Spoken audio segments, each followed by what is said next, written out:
राजस्थान के चर्चित एकल पट्टा मामले में सुप्रीम कोर्ट के निर्देश के बाद दोबारा हाई कोर्ट में आज जन सुनवाई शुरू हुई। सुप्रीम कोर्ट के निर्देश पर हाई कोर्ट के मुख्य न्यायाधीश एम श्रीवास्तव की एकल पीठ में सुनवाई हुई। कोर्ट ने अशोक पाठक को इंटरवीनर बनने के एप्लीकेशन के लिए 3 सप्ताह का समय दिया। साथ ही राज्य सरकार व 3 अधिकारियों को भी 3 सप्ताह के अंदर जवाब पेश करने को कहा है, जिसके बाद से नियमित सुनवाई होगी। अब इस मामले में पूर्व मंत्री कांग्रेस नेता शांति धारीवाल की मुश्किलें बढ़ सकती है। पहले सरकार ने इस मामले में शांति धारीवाल समेत 3 अन्य को अप्रैल 2024 में क्लीन चिट दे दी थी।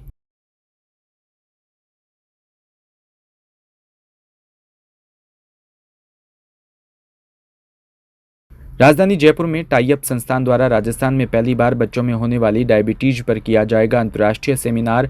टाइप 1 डायबिटीज से ग्रसित बच्चों को मिलेगा वैश्विक स्तर के उपचार की जानकारी। सेमिनार के आयोजक सचिव डॉक्टर मीनल मोहित और डायबिटीज रोग विशेषज्ञ मणिपाल हॉस्पिटल ने बताया कि संस्थान के द्वारा 7 व 8 दिसंबर को 2 दिवसीय कार्यशाला का आयोजन जयपुर के फर्न हैबिट होटल में किया जाएगा, जिसमें अंतर्राष्ट्रीय स्तर के विशेषज्ञ बच्चों में होने वाली डायबिटीज, जिसकी टाइप 1 और डायबिटीज भी कहा जाता है, इस पर नए उपचारों के बारे में चर्चा करेंगे। डॉक्टर मीनल मोहित ने बताया कि कार्यक्रम की मुख्य अतिथि उप मुख्यमंत्री दिया कुमारी होगी। वह बीमारी से पीड़ित बच्चों के लिए कई प्रकार की प्रतियोगिताओं का आयोजन किया जाएगा। देखो, टाइप 1 डायबिटीज़ के ऊपर हम लोग एक नेशनल कॉन्फ्रेंस करने जा रहे हैं जो अगले 2 दिन चलेगी। ये होटल फन हैबिटेट में होगी और जिसमें ना सिर्फ हिंदुस्तान से बल्कि बाहर से भी बहुत ज़्यादा एक्सपर्ट्स आ रहे हैं और जिनमें हम लोग टाइप 1 के बारे में किस तरीके से प्रेजेंट होती है, क्या करना चाहिए जो इससे बच्चों को अच्छा इलाज मिले, सुलभ हो, सस्ता हो और बच्चों की ग्रोथ और इन सब में फ़र्क पड़े। इससे रिलेटेड बहुत सारे लेक्चर्स, बहुत सारी वर्कशॉप्स और सेमिनार्स इसमें रखे गए हैं। मैं डॉक्टर प्रकाश केसवानी, मैं इस कॉन्फ्रेंस का ऑर्गेनाइजिंग चेयरमैन हूँ। जिन बच्चों में इंसुलिन नहीं होती है, जैसे अभी डॉक्टर साहब ने बताया कि इसे टाइप 1 डायबिटीज़ बोलते हैं। ज़्यादातर लक्षण जो होते हैं वो लक्षण होते हैं कि एकदम सडनली उसका वेट कम हो रहा है बच्चे का, उसको प्यास ज़्यादा लग रही है, उसको बार बार पेशाब जाना पड़ता है, उसकी जो ग्रोथ जो होनी चाहिए वो उस ग्रोथ नहीं होती है उस रूप में। लेकिन कई बार ऐसा हमने देखा है कि अस्पताल में हमारे पास बच्चे बेहोशी की स्थिति में आते हैं और कई बार लक्षण नहीं मालूम होते हैं, पेरेंट्स को भी नहीं मालूम चलता है, लेकिन जब हम उसका टेस्ट करते हैं बेहोशी की हालत में तब हमें मालूम चलता है कि इसको तो ब्लड शुगर ज़्यादा हो गई है। तो टाइप 1 डायबिटीज़ के बच्चों की ये जो सेमिनार है, कॉन्फ्रेंस है, वो इसीलिए हो रही है ताकि हम आज जागरूकता पैदा करें समाज में कि यदि कोई भी लक्षण दिख रहे हो बच्चे में इस तरह के कि कभी पेशाब ज़्यादा हो रहा है, वज़न कम हो रहा है, उसकी ग्रोथ प्रॉपर नहीं हो रही है, इरिटेबल हो रहा है चाइल्ड, तो उसकी ब्लड शुगर की जांच करा लें। एटलीस्ट ये मालूम चल जाएगा कि उसको ब्लड डायबिटीज़ या टाइप 1 डायबिटीज़ है या नहीं है। Doctor Arvind Gupta, I am also organising chairman for this conference और मैं राजस्थान अस्पताल में कंसल्टेंट फिजिशियन और डायबिटीज़ स्पेशलिस्ट। टाइप 1 डायबिटीज़ एक जीवन भर चलने वाली बीमारी है जो कि बचपन से लेकर के मरीज की मृत्यु तक चलता रहता है। तो ये रिकरिंग खर्चा होता है। इसका इलाज एकमात्र इंसुलिन है। इंसुलिन के कई प्रकार के होते हैं, शॉर्ट एक्टिंग, इंटरमीडिएट एक्टिंग या लॉन्ग एक्टिंग, जो कि इंजेक्शन के द्वारा ही दिया जा सकता है। आमतौर पर अगर पुरानी जनरेशन का अगर इंसुलिन मरीज को दिया जाए, जो कि 2 से 4 बार तक दिया जा सकता है, तो इसका खर्चा महीने का लगभग 1500 से 2500 रुपये के बीच में आता है।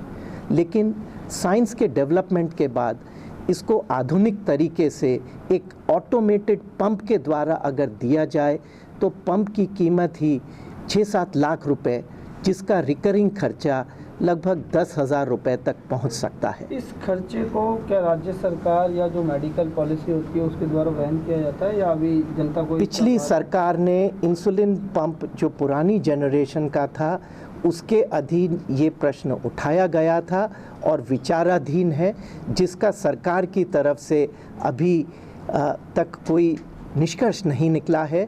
हालांकि मैं ये बता देना चाहता हूँ कि सरकारी अस्पतालों में आधुनिक अधिकतम इंसुलिन तक मरीजों को फ्री में उपलब्ध है।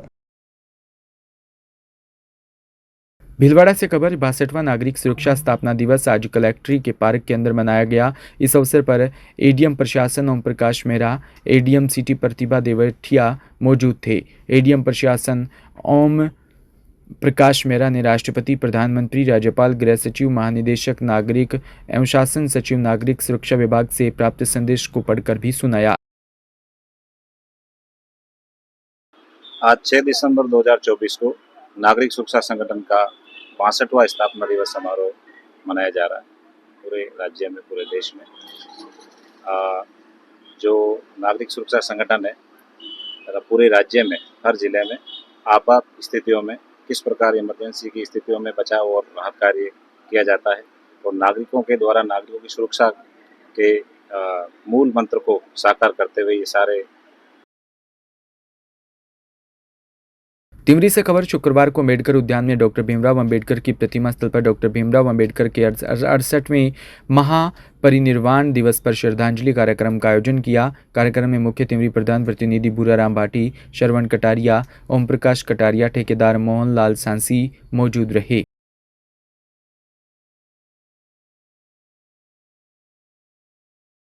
वहीं तिमरी को पर्यटन स्थल बनाने की मांग को लेकर केंद्रीय पर्यटन और संस्कृति मंत्री गजेंद्र सिंह शेखावत से मिले वैष्णव नगरपालिका तिमरी, जिसकी आबादी लगभग 40,000 के आसपास है। यहाँ कई धार्मिक स्थल भी है, खोखरी माताजी का मंदिर, जैन मंदिर आदि कहीं धार्मिक स्थल है। इसी को लेकर तिमरी को पर्यटन स्थल के विशेष पैकेज के लिए दुर्गादास वैष्णव ने दिल्ली स्थित पर्यटन मंत्रालय में केंद्रीय पर्यटन मंत्री गजेंद्र सिंह शेखावत से मिलकर मांग रखी।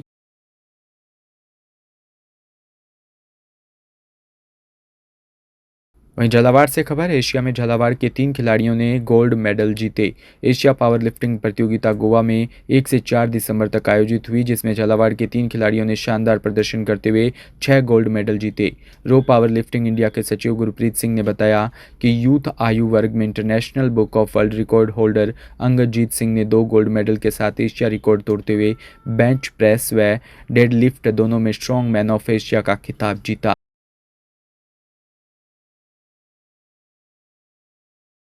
में बांग्लादेश के इस्कॉन मंदिर के मुख्य पुजारी चिन्मय कृष्णदास की गिरफ्तारी व अल्पसंख्यक समुदाय पर विशेष रूप से हिंदू समुदाय व अवनत व अमर्यादित अत्याचार के संबंध में सुनेल के पूर्व सर्व हिंदू समाज ने रैली निकालकर विरोध प्रदर्शन किया। सब हिंदू समाज ने हाथों में भगवा झंडे लेकर सुनेल के हनुमान बगीची से रैली निकालते हुए नारे लगाते सुनेल के मुख्य मार्ग, मेला मैदान, छतरी चौक, राम मंदिर, रंजा चौक आदि जगह पर नारे लगाते हुए पहुंचे और तहसीलदार को ज्ञापन सौंपा।